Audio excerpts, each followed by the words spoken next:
એક મોટા સમાચાર ગીર સોમનાથથી, જ્યાં ઉના પાસે ગાંગડા ગામે માલણ નદીમાં ઘોડાપૂરની પરિસ્થિતિ જોવા મળી રહી છે। ગાંગડા ગામે ઘરમાં નદીના પાણી ફરી વળ્યા છે। બપોર બાદ ફરીવાર નદીમાં પૂરનો પ્રકોપ જોવા મળ્યો। નદીના સામા કાંઠે એક વ્યક્તિ ફસાયો હોવાની આશંકાઓ છે।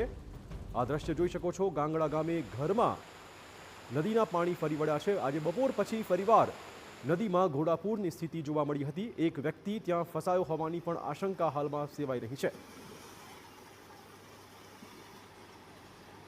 ઉનાના ગાંગડા ગામે માલણ નદીમાં ઘોડાપૂર પછી આ ગામમાં વરસાદી પાણી ફરી વળ્યા છે। નદીઓ ગાંડી તૂર બનીને ઘરમાં પાણી ફરી વળ્યા છે।